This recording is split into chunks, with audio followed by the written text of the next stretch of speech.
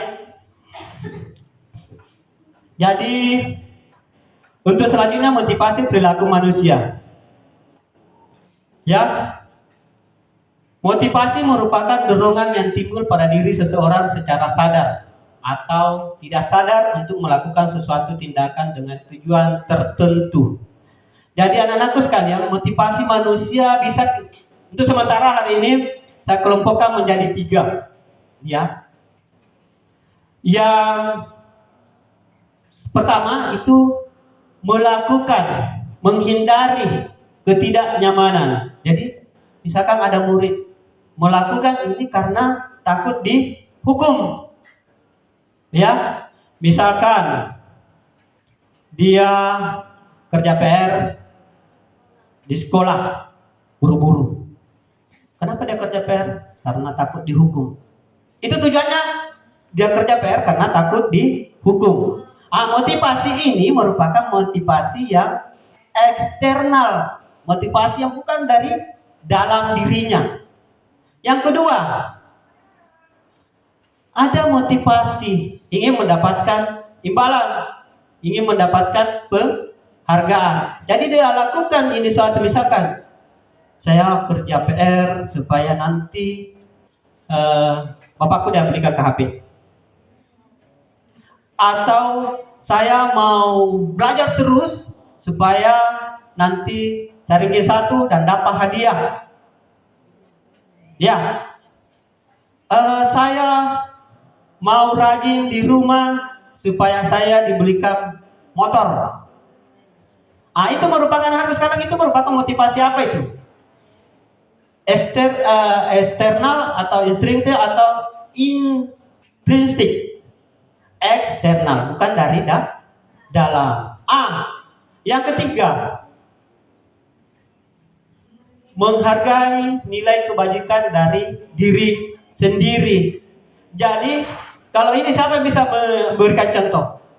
Ini apa ini? Motivasi apa? Ini menghargai nilai-nilai kebajikan dari diri sendiri. Kita sepakat itu adalah intrinsik, dari dalam.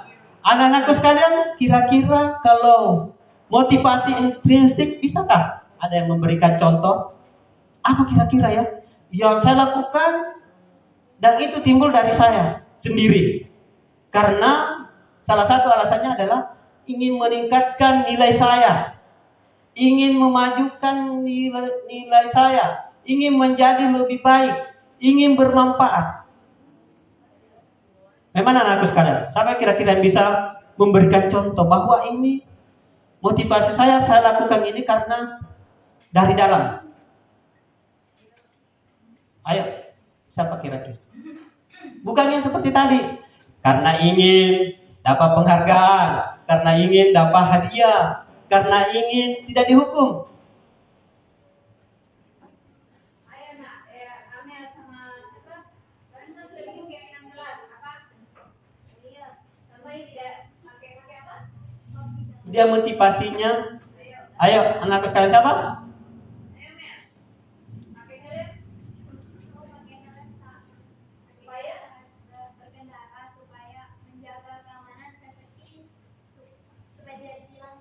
Iya. Masih ekstrim. Nah, itu pakai helm, sadar diri supaya keselamatan. Itu yang keselamatan. Anakku sekalian, kira-kira ada yang tentang motivasinya mau maju, mau bermanfaat, ya seperti apa kira-kira? Ada Bapak Ibu guru, ada mungkin motivasi intrinsik?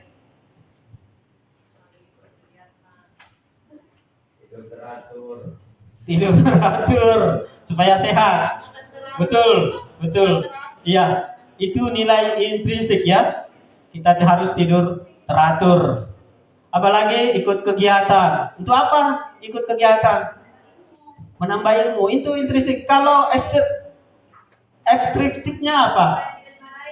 Supaya tidak dimarahi kepala sekolah. Ya, apalagi kira-kira? Mengembangkan diri itu intrinsik ya. Kalau eksternalnya supaya dapat sertifikat. Iya. Seperti misalkan kita ikut pelatihan ya. Kalau kita sebenarnya berpikir positif, dua kita dapatkan, ilmu dan sertifikat. Sertifikat kita bisa gunakan untuk kinerja dan lain-lain ya. Kalau kita mau positif sebenarnya, Bapak Ibu, anakku sekalian, dunia ini indah. Ya. Dunia indah, semuanya indah, ya. Saya sebenarnya juga kadang negatif ya. Negatif tentang program yang ada, tapi tetap saya jalani. Jadi daripada kita negatif, ayolah kita sama-sama positif, kita nikmati apa yang ada, kita manfaatkan teman-teman yang bisa membantu ya, supaya nanti karena ini program kita tidak bisa lari, harus ya, yang perlu kita lakukan ya lakukan. Banyak teman-teman yang bisa membantu ya. Oke, Bapak Ibu, mungkin ketiga poin ini ada sesuatu yang mau dipertanyakan atau sudah jelas? Motivasi, perilaku motivasi ada 2 eksternal, takut hukuman atau ketidaknyamanan, paham kan? Sudah aman. Kedua, dia melakukan karena ingin mendapat penghargaan. Yang ketiga, menghargai diri sendiri, nilai kebajikan diri sendiri. Ini anak-anakku sekalian, kalau ada kata begini, kalau kita tidak disiplin, maka orang akan mendisiplinkan kita. Ya, mana pilihannya? Pilihannya mana? Mau disiplinkan atau didisiplinkan orang? Iya, sama. Artinya, kenapa anak-anakku sekalian, Bapak Ibu sekalian, ini sebenarnya terjadi juga sama saya ya. Sering tentang disiplin, ya. Apalagi kalau misalkan KS tidak ada. Biasa kita pikirannya karena KS tidak ada. Saya juga tidak. Tapi kalau yang itu jujur kayaknya kalau mungkin saya tidak ada kalau saya tidak ada jam ya. Selama ini insya Allah pembelajaran akan selalu berlangsung ketika saya sehat ya. Itu komitmen karena sudah janji Tuhan begitu baik kepada saya ya, memberikan saya pekerjaan, menempatkan saya di SMA SMK 1, berteman dengan orang-orang baik. Coba iya, punya komunitas 80 orang dengan semua yang punya misi untuk mencerdaskan bangsa. Saya beruntung karena saya dekat di sekolah. Dibayangkan dengan teman-teman yang lain yang jauh ya, yang sertifikasi berburu jam banyak. Kita di SMK 1 itu sangat luar biasa. Bonus-bonus yang diberikan oleh Tuhan Yang Maha Esa. Jadi sebenarnya kalau kita tidak melakukan dengan penuh tanggung jawab, saya merasa pribadi tidak mensyukuri nikmat Tuhan yang diberikan. Yang penting kita sehat, ayo kita sama-sama ya.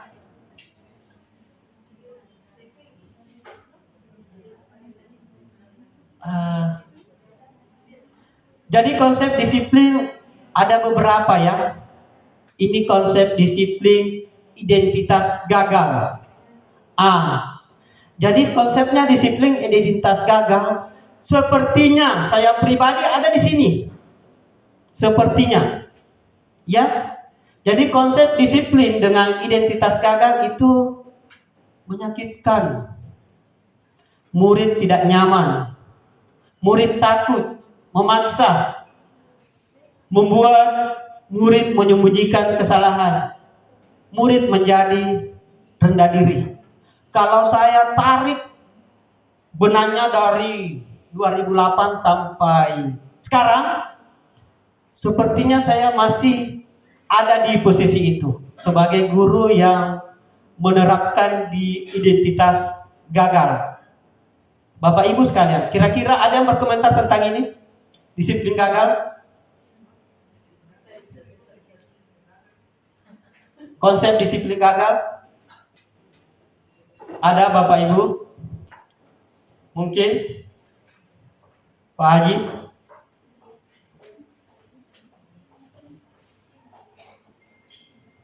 Ada? Kalau saya pribadi masih ada di sini. Konsep disiplin saya masih di sini. Identitas gagal. Kalau Bapak Ibu saya tanya, konsep disiplinnya masih di sini atau sudah di lain tempat? Ya? Ada yang bisa mengomentari? Ada yang bisa membantu? Bapak Ibu? Ya, Pak Arnas mungkin. Mungkin kita luruskan dulu pemahaman kita dengan konsep disiplin dengan identitas gagal. Nah, saya kira kalau suatu lembaga didirikan lalu masih kita pakai konsep gagal, ya saya kira kurang tepat juga. Karena sedikit banyaknya pasti ada.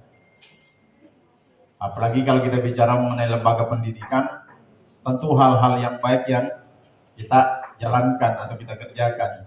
Hanya mungkin kalau yang enggak tahu ya, tanda petik identitas gagal, disiplin gagal, kita ambil sekolah kita. Kalau saya problemanya banyak. Ya, bisa dari kebijakan, ya kan? Nah, bisa dari sarana prasarana. Ya, bisa jadi dari siswa, bisa jadi juga dari guru. Nah, ini kompleks sekali. Sehingga kalau Pak Hasan tadi mengatakan karena mungkin dia dari 2008, dia masih di tahap gagal. Nah, makanya kita harus perjelas dulu gagal itu tanda petik ya. Karena tidak bisa kita pakai gagal. Kalau saya, ya, setidak-tidaknya ada perubahan lah. Dari tahun ke tahun ada perubahan. Sekalipun perubahan-perubahan ke arah baik itu sangat-sangat positif. Akan tetapi kita sadar juga yang saya katakan tadi, ada hal-hal yang menyebabkan sehingga kita tidak bisa memaksimalkan keberadaan kita di sini sebagai warga sekolah untuk bisa memahami secara utuh konsep disiplin ini. Nah, itu tadi yang saya katakan, bisa jadi penyebabnya juga regulasi atau aturan. Nah, contoh, sambil contoh. Kenapa siswa-siswa kita, sambil ukuran saya yang masuk di 2003 di SMK ini, dulu itu luar biasa siswa, taatnya, patuhnya. Sehingga kita dulu guru-guru tidak ada sampai harus pakai kekerasan. Lalu berbicara mengenai aturan, kita dilindungi aturan. Dilindungi oleh orang tua siswa. Silakan, malah ada bahasa yang pernah saya dapat dari orang tua siswa. Silakan Pak, kalau anak saya bikin macam-macam di sekolah, gosok saja. Yang penting sisakan nyawanya. Nah, itu dulu. Ini kita bicara aturan ya, regulasi. Nah, sekarang kalau kita bandingkan sekarang, kenapa? Mungkin konsep yang dikatakan Pak Hasan itu gagal karena memang itu tadi, regulasi itu sangat menentukan. Ada HAM sekarang, ya, perlindungan anak-anak tidak boleh disentuh. Jangankan dipukul, dicubit saja tidak boleh. Apalagi program sekarang itu ada yang mengatakan siswa selalu benar, guru yang salah. Nah, coba luar biasanya, sehingga susah kita menempatkan posisi kita hari ini. Di satu sisi kita ingin tidak ada anak-anakku sekalian, saya ingin sampaikan yang ada di sini perwakilan OSIS, tidak ada Bapak Ibu guru yang berniat untuk menyelakai anak-anak sekalian, tidak ada. Sehingga identitas gagal itu makanya saya kasih tanda petik karena bukan gagal, sudah banyak yang kita berbuat sampai hari ini. Hanya mungkin itu tadi, sarana menjadi faktor kekurangan. Regulasi juga menjadi bahan pertanyaan. Apalagi hari ini anak-anak sekalian tidak bisa kita pungkiri, peran orang tua sangat-sangat kita butuhkan hari ini. Yang ramai datang kalau keluar beasiswanya. Tapi kalau dipanggil datang untuk permasalahannya, ada hal yang dia tidak dia lakukan, tidak mau datang. Nah, sehingga kalau saya kompleks sekali konsep disiplin ini, saya kira sudah kita terapkan. Sehingga kalau saya tidak tepat, kalau kita katakan identitas gagal, ya, apalagi kita lembaga pendidikan, lembaga bagaimana kita aset anak-anak kita ini adalah aset bangsa, bagaimana kita bisa memberikan pelajaran, pembinaan, pelatihan. Saya kira sudah luar biasa. Ya, saya kira itu, hanya itu yang saya ingin, karena saya tidak paham juga identitas yang dikatakan disiplin gagal itu. Terima kasih. Terima kasih Pak Arnas. Sebenarnya ini konsepnya ada 3 ya. Nanti sebentar yang kedua dan ketiga ya. Sebenarnya kalau melihat memang sejauh ini bahwa kita menerapkan konsep disiplin gagal, tidak seperti itu kenyataannya, bahwa kita seperti saya 16 tahun sudah mengantarkan anak-anak yang sudah mendapatkan pekerjaan. Jadi Bapak Ibu, memang kalau kita lihat secara ini sebatas konsep. Artinya kalau kita dilihat misalkan menyakitkan, memberikan hukum pembiasaan disiplin dengan menyakitkan, tidak nyaman, murid takut, murid melakukan pendisiplinan karena dia membuat murid menyembunyikan, tidak jujur. Itu di situ konsepnya, ya. Jadi bukan, mohon maaf Parnas, bukan secara secara menyatakan bahwa kita gagal dalam menerapkan disiplin. Dilihat dari poin di atas bahwa penerapan yang seperti ini adalah penerapan disiplin yang gagal, dan saya sepertinya ada di situ. Ya, sebenarnya konsepnya ada 3. Ya, kita next dulu supaya kita tidak terpotong. Ini ada pendekatan disiplin dengan restitusi, ada pendekatan disiplin identitas sukses. Jadi 3. Jadi yang tadi yang gagal, yang kedua identitas. Siapa tahu kita sudah ada di situ di penerapan disiplin identitas, atau kita sudah penerapan disiplin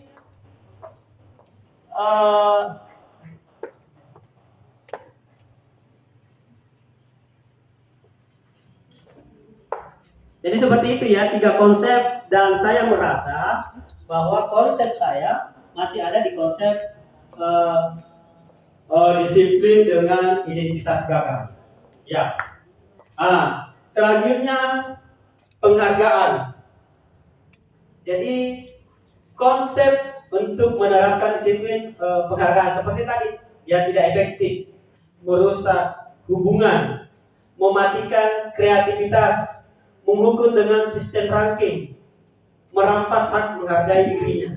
Ya, jadi dengan konsep ini sebenarnya kalau kita melihat jauh bahwa penerapan disiplin dengan sistem penghargaan itu adalah, menurut konsep itu adalah konsep identitas gagal. Ya, kita lihat.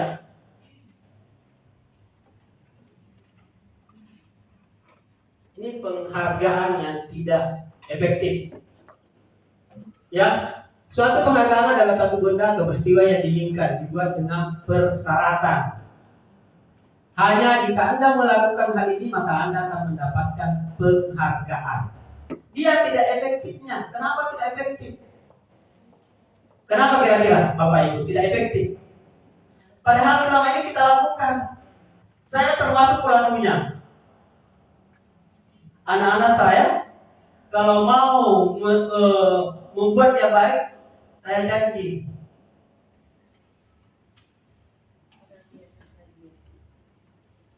Dan sepertinya kita sering lakukan. Anak-anakku sekalian, ayo bikin 1 supaya saya berikan begini. Ternyata konsepnya itu tidak efektif. Kenapa? Karena bukan dari dalam. Dia hanya melakukan karena ingin mendapatkan hadiah. Dia tidak efektif karena kalau hadiahnya tidak dikasih, dia tidak mau melakukan. Ya. Yang kedua, jika saya mengharapkan suatu penghargaan dan tidak mendapatkannya, maka saya akan kecewa. dan berkecil hati. Dan serta mungkin nanti kelanjutnya tidak mau lagi berusaha keras. Ya, jadi Bapak Ibu sekalian, ternyata memberikan penghargaan itu tidak efektif.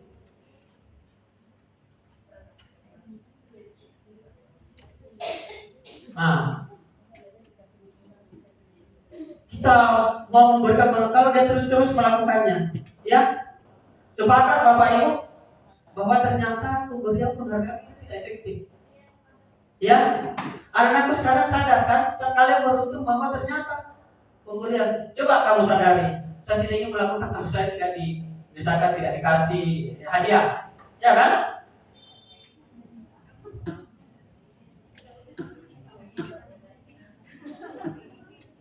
Merusak hubungan. Ketika misalkan kita diberi penghargaan atau dipuji di depan orang banyak, si Amelia kamu ranking 1, maka yang lain akan merasa iri. Amelia terus, ya pasti kalau misalkan ditampilkan di depan, Amelia pasti kemungkinan menciptakan kecemburuan. Amelia terus, ya.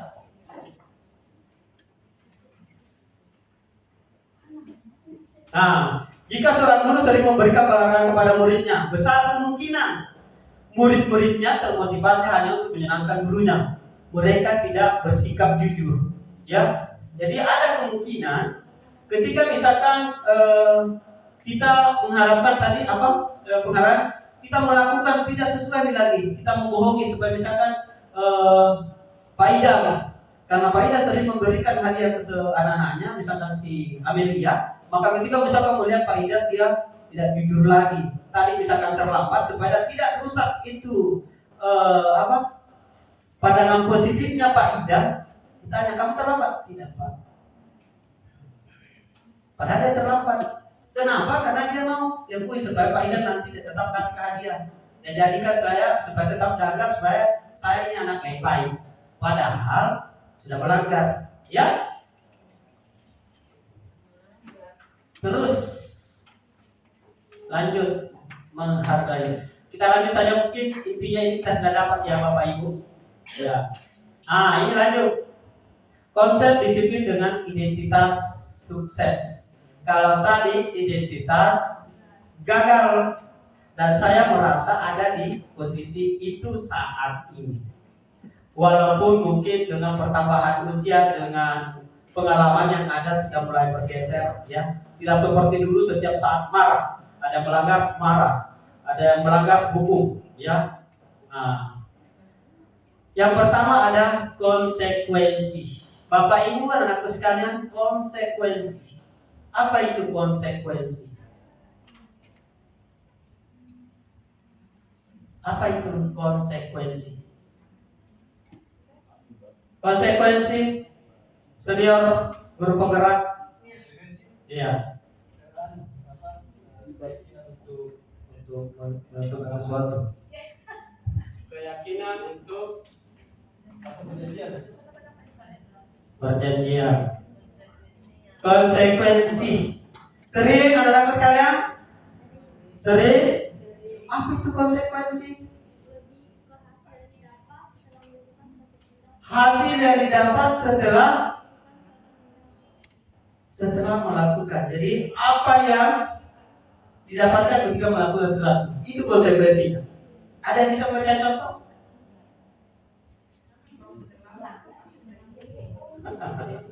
Kalau terlambat ya hukum. Begitu konsekuensi.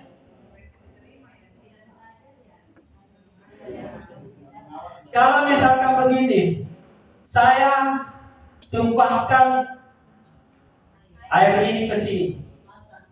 Misalkan taruhlah Pak Hasan tumpahkan, saya seorang siswa. Hasan bersihkan itu.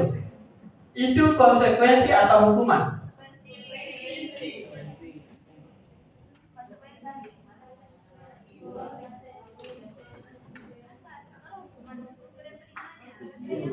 Iya kan? Ada akibatnya, konsekuensinya. Karena kamu yang menumpahkan, maka silahkan dia konsekuensi semacam tanggung jawab. Ya, sepakat. Konsekuensi itu adalah tanggung jawab dari apa yang kita lakukan. Iya, begitu ya. Konsekuensi perbuatan jangka pendek seperti tadi yang menjatuhkan, ya silahkan dibersihkan. Ya, perlu monitoring berkelanjutan, dilihat lagi. Kalau dia melakukan, ya. Terus stimulasi respon. Kalau dia menjatuhkan yang minum, melupakan yang minum di meja, tolong bersihkan. Direspon, ya Pak Guru nanti saya bersihkan. Ya Pak Guru siap, saya bersihkan. Respon ya. Murid-murid menghormati peraturan, kehilangan waktu untuk merenungi. Ya. Terus kita lanjut. Restitusi. Apa itu restitusi? Murid bertanggung jawab untuk berperilakunya. Fokus pada pemecahan masalah jangka panjang. Murid menghormati dirinya dan orang lain. Teori kontrol dirinya, memegang kontrol. Dalam kurung memegang kontrol. Murid bersemangat. Bapak Ibu, saya ingin tanggapannya tentang penerapan konsep disiplin dengan identitas sukses restitusi.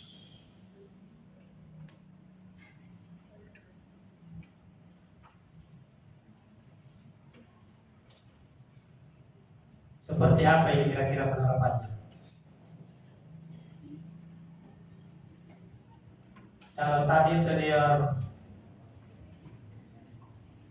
guru penggerak kita sudah bicara, kalau saat ini mungkin senior kita sekaligus kepala sekolah mungkin kalau selama ini dia yang selalu kita kasih tugas, hari ini kesempatan kita untuk memberi tugas. Silakan Ibu guys. Bismillah, kemudian saya tidak lupa ya. Jadi sebenarnya siswa-siswi yang saya ajar di kelas saya sudah paham konsep restitusi. Jadi restitusi itu seperti ini. Jadi bagaimana kita meminta tanggung jawab anak-anak atas perbuatan yang dia lakukan, tapi tanggung jawab itu dari dalam diri sendiri karena keinginannya. Contoh, ada anak-anak katakanlah dia menghilangkan pulpen temannya, pinjam pulpen terus dihilangkan, kita panggil. Tapi restitusi ini kalau dalam guru penggerak itu ada namanya segitiga restitusi.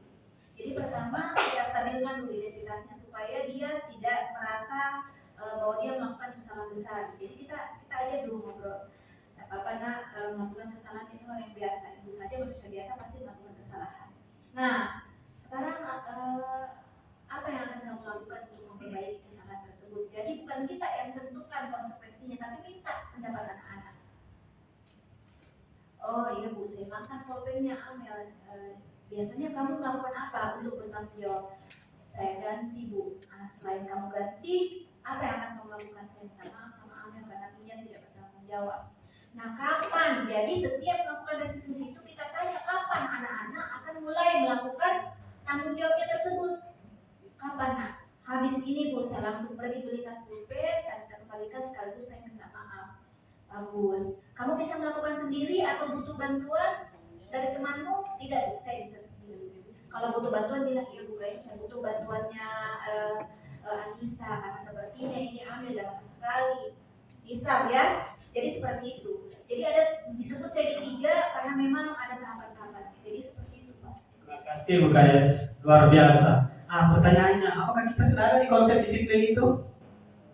Bapak Ibu, sudah ada kita di konsep itu? Jadi ketika misalkan anak-anak, kita dapatkan anak-anak menghilangkan pulpennya, apakah kita pakai itu? Teknik itu dipanggil baik-baik, kenapa? Ya.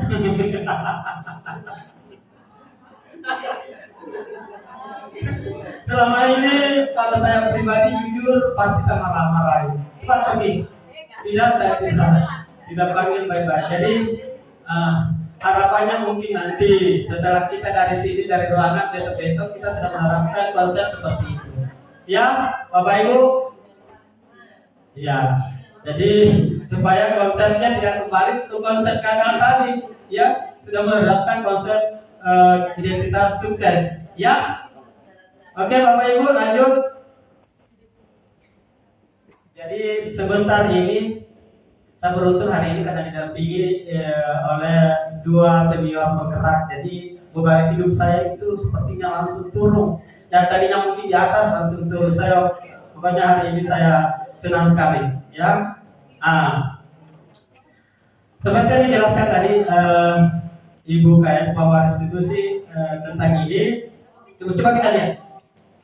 Adalah proses menciptakan kondisi bagi murid untuk memperbaiki kesalahan mereka, sehingga mereka bisa kembali pada kelompok mereka dengan karakter yang lebih kuat.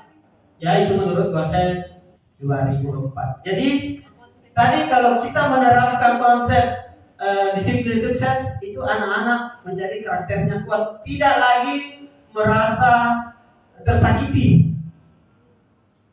Ternyata Bapak Ibu guruku saya peduli. Jadi ketika misalkan saya melakukan ini, dia tidak langsung marah-marahin, apalagi mungkin langsung dipukul, apalagi mungkin langsung disuruh berdiri. Ya, jadi itu seperti itu lagi. Konsepnya itu disiplin sukses itu tadi menggunakan restitusi. Ya, ada ciri-cirinya, bukan menebus kesalahan, memperbaiki hubungan. Ya. Jadi dari konsepnya kita bisa memperbaiki hubungan, kita bisa minta maaf, kita tahu apa solusinya, apa masalahnya, kita bisa carikan solusinya. Mencari kebutuhannya. Jadi kebutuhan dasar nanti lebih lanjut lagi sebentar ya. Kalau kita jelaskan satu-satu habis. Ya, lanjut.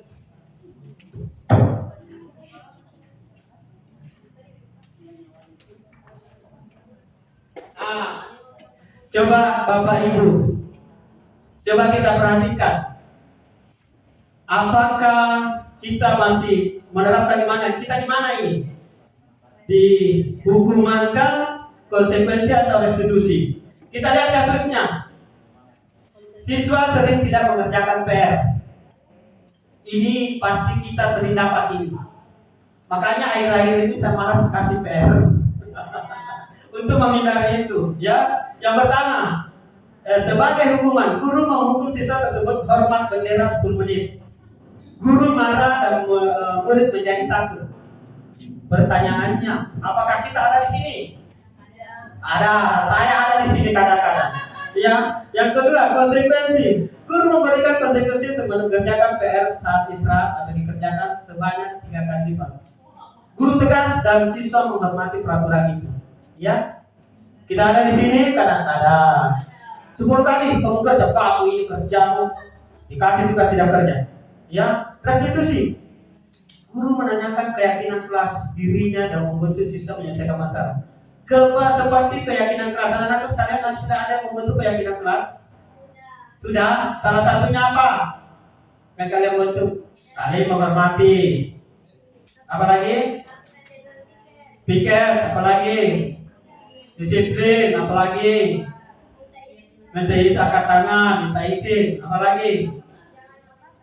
Ya, intinya seperti itu ya. Pasti kalau restitusi ditanya anak sekalian, tidak seperti tadi guru mau langsung menghukum, guru langsung suruh menulis, tidak. Kalau kita ada di posisi restitusi, kita tanyakan, masih ingat keyakinan kelas kita? Masih Pak Guru, apakah kalian melanggar? Melanggar. Apakah kita bisa jadi guru seperti itu? Selembut itu, seindah itu? Bisa, insya Allah. Ya, ayo kita semangat.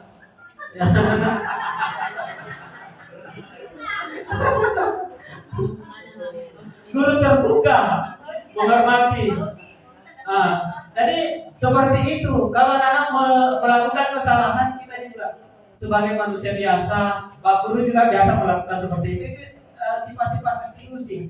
Jadi kita tidak bagaimana langsung ponis anak-anak, tidak. Kalau restitusi konsepnya seperti itu. Kita tanyakan permasalahannya apa, kalau ditambah masalahnya apa. Oh iya, sebagai manusia biasa, Pak Guru juga biasa melakukan kesalahan seperti itu. Ya, tapi setelah itu baru kita apa kira-kira solusinya. Ya.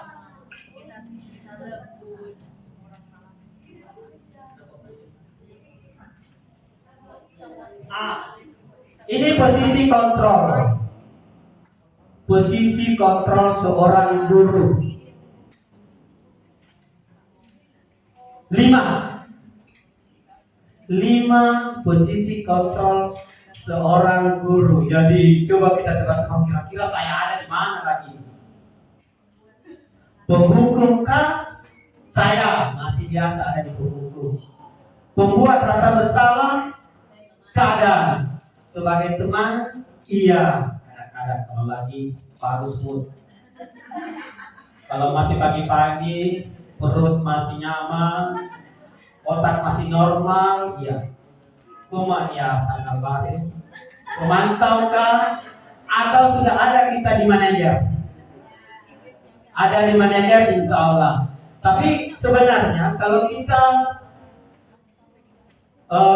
melihat menarik kesimpulan, kita sebenarnya sudah ada di posisi semua ini. Kadang-kadang yang berhukum, kadang-kadang membuat rasa bersalah, tidak berdosa kalau terlambat pun. Orang kami capek-capek cari uang, kami terlambat. Itu kan anaknya kadang langsung bergerak mata itu merasa bersalah. Ya, kemana? Jangan begitu lagi, besok jangan terlambat, tidak bagus. Itu sebagai pemantau. Gimana lagi itu bahasanya? Bukan lupa, pemantau. Oh ya, berdasarkan aturan. Jadi ya masih ingat ya, seperti itu ya.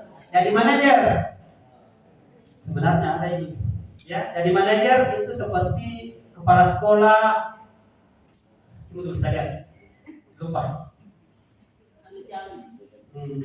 Ini penghukum tadi paham kan? Kalau penghukum setiap bersalah hukum, push up, tarik motor, ya, lari, apa semua kerjakan, ya.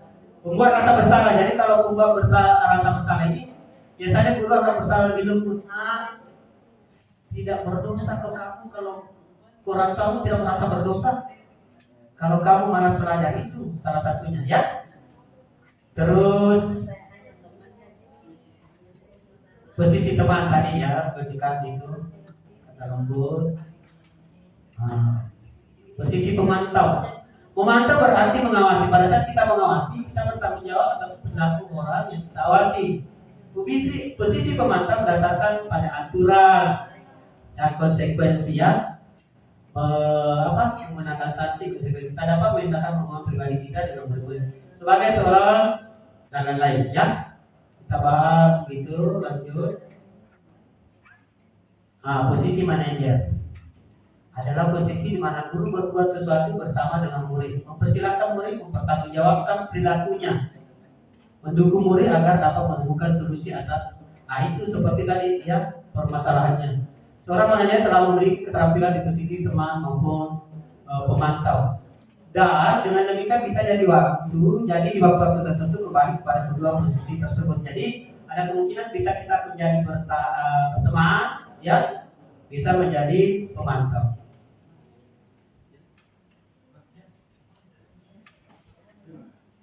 Belum. Ini sebenarnya ini. Apa? Ini. Contoh penerapan 5 posisi kontrol ya. Siswa tidak memakai atribut lengkap saat upacara. Jadi ini seperti misalkan kalau penghukum dia begini, patuhi aturan sekolah, lalu berdiri depan sana berdiri, itu penghukum. Jadi kalau bapak ibu guru misalkan piket pada hari Senin masih memakai misalkan ada yang tidak pakai atribut, disuruh berdiri di depan, berarti itu guru penghukum, iya. Atau misalkan jadi kita saja jadi guru penghukum ya. Kalau misalkan ini, berapa kali bu guru harus memberitahu kamu, bu guru kecewa sama kamu, itu merupakan salah satu posisi kontrol yang membuat rasa bersalah. Kadang-kadang kita begitu kan, berapa kali bisa kasih tahu ya, Pak Guru kecewa sama kamu. Itu membuat Pak Guru yang Bapak Ibu Guru yang membuat rasa bersalah. Berteman, ayolah yang tertib. Itu kadang-kadang. Kalau Kalau otak normal masih pagi-pagi, dompet masih tebal. Ya. Jadi pemantau, kamu sudah melanggar apa peraturan dan konsekuensinya? Apa yang kamu langgar? Konsekuensinya apa? Ya. Tinggal ditanya kan sudah ada kita punya kesepakatan kan? Tinggal ditanya apa kira-kira harus dilakukan. Nah itu pemantau. Apakah kita selama ini sudah biasa begitu? Ya? Atau kalau kita tanya apakah masih ada di kategori disiplin, di penghukum atau pembuat rasa bersalah? Kalau saya kembali ke diri pribadi, sepertinya saya masih ada di situ, kebanyakan di situ. Ya, sedikit rasa di pemantau, di teman jalan. Ya, tapi sepertinya mulai bergeser ke arah ke situ sekarang saat ini di umur yang 40 tahun rasanya sudah mulai banyak dosa, mulai berpikir, ya sudah capek. Kayaknya memang di kita umur 40 tahun itu rasanya marah-marah sudah mulai berkurang. Ya, kalau manajer, apakah kamu tahu kesalahanmu? Nanti ya manajer, apakah kamu tahu kesalahanmu? Kira-kira bagaimana kamu akan memperbaiki kesalahan ini? Oh, begitu dia kalau manajer. Jadi kalau ada bersalah tidak kamu. Kenapa lagi kamu? Apakah kamu tahu kesalahanmu? Jadi tadinya itu dari jauh kita emosi langsung tarik nafas. Apakah tahu kesalahanmu nak? Bagaimana cara memperbaiki? Jadi kita paksa senyum-senyum. Nah tadinya misalkan anak-anak berkelahi, langsung tarik nafas. Ingat kita ini sebagai manajer. Ya. Pertanyaannya Bapak Ibu guru. Banyak sekali pertanyaan hari ini.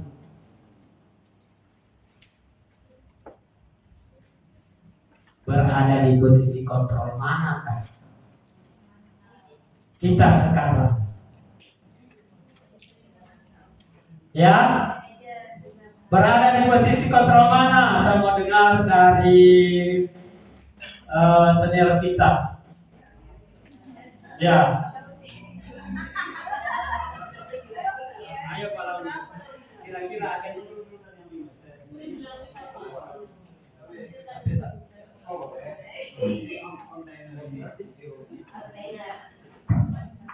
iya.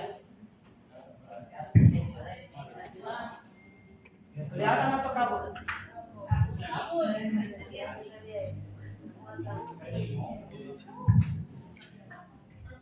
Terima kasih atas kesempatan yang diberikan oleh Mas Yuri.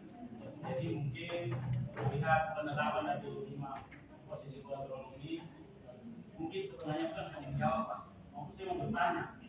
Artinya ketika kita jadi guru, apakah kelima posisi kontrol ini tidak bisa kita pakai di dalam kehidupan, di dalam proses kita mendidik anak bangsa ini? Maksud saya dari 5 item ini mungkin ada di waktu-waktu tertentu kita bisa sebagai penghukum, pembuat rasa bersalah, teman, pemantau atau manajer. Jadi kalau menurut saya Pak, ada terkadang anak-anak yang memang kesalahan yang sudah terlalu berlebihan dan terkadang untuk menyelesaikan itu kita harus sebagai penghukum. Kemudian bisa juga ketika ada anak-anak ketika kesalahannya tersebut belum terlalu fatal, bisa saja kita berada di level membuat rasa bersalah dalam hal ini untuk menyadarkan dia, mengingatkan dia, kita sentuh dia dengan perasaannya. Kemudian ada juga ketika kita berhadapan dengan anak-anak yang mungkin terkadang kesalahannya biasa-biasa saja atau mungkin sudah terlalu fatal, bisa kita jadikan dia sebagai teman. Teman dalam hal ini kita ajak berdialog, kita curhat, kita tahu apa masalah dia, tidak perlu langsung kita hukum. Dengan mengetahui kondisi posisi anak murid kita, siswa kita, kemudian kita mencarikan solusi atau saran. Kemudian di sini mungkin kalau menurut selanjutnya adalah pemantau. Pemantau di sini mungkin kita hanya melihat anak-anak siswa kita yang melanggar, kemudian kita memberikan mungkin penjelasan konsekuensi dari pelanggaran tersebut, apa dampaknya, apa akibatnya. Cukup sebatas mengarahkan. Kemudian dalam hal ini, ketika kita jadi pendidik, ketika kita berada di level manajer, mungkin manajer ini Pak bisa yang menjadikan 4 item ini untuk mencerdaskan atau membina anak kita, bisa sebagai penghukum, pembuat rasa bersalah, teman atau pemantau. Jadi kalau menurut saya Pak, mungkin penerapan posisi kontrol ini kalau kita bisa sudah sampai di level manajer atau pimpinan dalam hal ini, keempat kontrol ini mungkin bisa kita gunakan semua, yang tujuannya tidak lain adalah bagaimana kita mencerdaskan generasi-generasi penerus bangsa. Hanya kita perlu ketahui kondisi dan posisi penerapan daripada hukuman ini yang mungkin secara tepat dan tepat dengan kondisi dan keadaan kita anak-anak. Itu mungkin Pak menurut saya. Dan kalau bisa digunakan semua ini. Terima kasih Pak. Ya, Generasi sebenarnya bangsa. memang arahannya penggunaannya cuma kalau kita mau tarik kesimpulan, ya, kalau yang harapannya sebenarnya kalau kita mau damai ada di posisi manajer harapannya, ya. Cuma saya tanya Ki sekarang, kalau dari posisi 5 saat ini kita dominannya di mana? Ya, dominannya di mana? Saat ini, ya, ya. Jadi harapannya memang semuanya, walaupun maksudnya sebagai guru kita sebenarnya ini sudah menerapkan semuanya ini, semua. Kadang kita jadi penghukum, kadang kita membuat rasa bersalah, jadi teman, pemantau, manajer. Kalau kita tarik kesimpulannya hari ini, sebenarnya kalau saya mau pikir-pikir toh, saya tarik 16 tahun yang lalu, 15 tahun, saya sebenarnya ada di posisi mana yang sering saya lakukan. Kalau Bu Hamsina, kalau menarik kesimpulan bisa ada di posisi mana?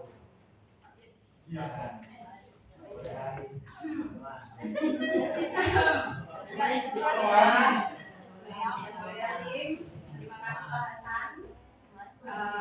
Karena kebetulan di sini ada siswa yang saya ajar, mungkin lebih baik langsung ditanyakan ya. Kita nanti sebentar saya tanya. Itu coba dia bilang dari sini. Karena jujur kalau di posisi penghukum, saya sering kadang juga menghukum anak-anak di kelas. Misalnya saya sudah absen, kemudian keluar main bola lagi, dan kembali lagi saya hukum, saya suruh berdiri di depan. Kemudian kalau perempuan merasa bersalah, iya sering juga. Kalau misalnya ada siswa yang sudah seperti di kelas di semester 2 ada siswa baru 2 kali masuk. Nah itu yang sering saya panggil, saya nasihati. Saya selalu mengatakan, nak kasihan sama orang tuanya. Nah itu masuk di posisi kedua. Kemudian kalau teman, ya itu boleh mungkin ditanya Amelia dengan Aulia. Kalau misalnya pengen curhat, ya saya pas ada waktu saya panggil sini. Saya kalau misalnya ada waktu ya saya panggil sini nak. Kalau misalnya kalian mau curhat boleh. Jadi boleh tanya kembali saya berada di posisi berapa? Tadi mengakunya berteman ya. Mana Ya. Amelia dia ada sama saya. Serius, dia seperti teman. Enggak, bukan teman, bukan jadi penghukum. Ya, jadi sebenarnya kalau idealnya ya posisi kontrol kita Bapak Ibu guru ada di posisi 5 sebagai seorang manajer yang tapi impian kita kapan itu terjadi kita mendapatkan siswa yang betul-betul penanganannya ada di situ. Kita tidak bisa melakukan kita tidak melakukan lagi penghukuman. Ya.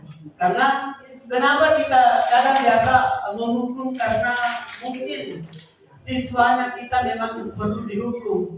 Ya. Jadi sebenarnya harapannya kita berharap impikan sekolah kita itu kita sudah ada di guru-gurunya sudah ada di posisi manajer dan siswanya memang sudah ada di posisi situ. Tinggal kita tanya, tahu tidak nak kesalahanku? Ya. Jadi mungkin ini mari kita berdoa bersama ya, mudah-mudahan nanti kita mempunyai mindset kita, sabarnya kita, terus anak-anaknya kita memang seperti ini. Sedikit Bu. Iya silakan Ibu. Kebetulan karena Amelia dan Aulia saya ajar, saya penasaran nanti sebagai refleksi ya Mas. Kalau Ibu Guru, Ibu Solira di posisi mana? Amelia sama Aulia. Ayo. Manajer, pemantau sama teman. Manajer, pemantau dan teman. Nggak pernah menghukum? Nggak pernah. Saya Iya, karena Bukan kan sudah jadi guru penggerak sudah lama ya. Pernah ya, bisa dibayar saya tidak pernah. Oke, ada perhotelan. Makasih Bu. Ada perhotelan? Saya mau lihat yang senior satu ini perhotelan. Ayo jujur yang perhotelan. Ya, bagaimana Pak Ida Makmur? Ayo, Pak Ida Makmur. Ada di mana Pak Ida? Saya berada di teman, terus manajer sama pemantau.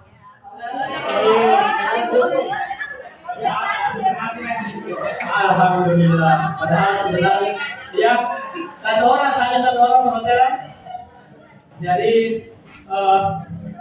Bapak Ibu sebenarnya kalau kita berharap ada selalu di sudahlah kita di hukum ya, kita tinggalkan di hukum, ayo kita di yang lain-lain saja ya karena kalau kita selalu ada di posisi hukum mungkin akan membuat menyimpan bekas ya, ada dendam di situ, ada sakit hati di situ ya.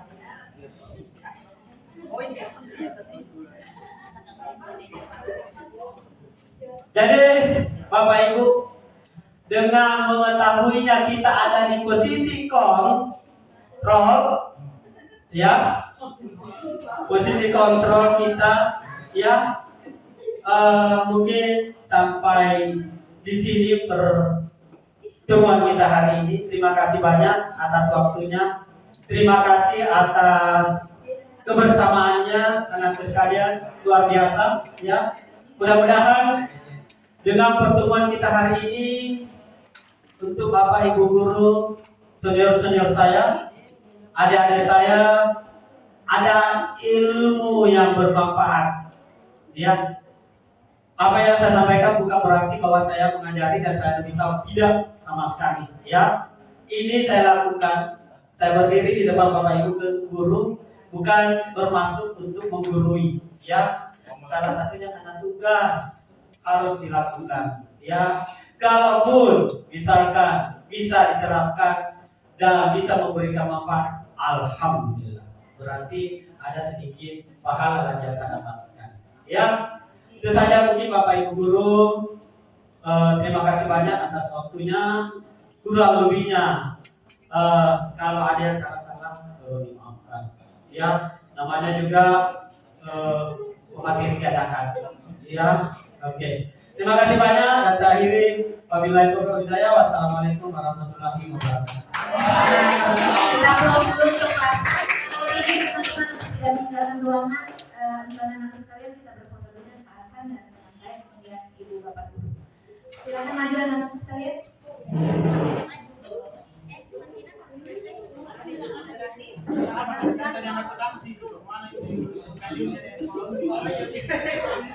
Atau Pak Hasan. Thank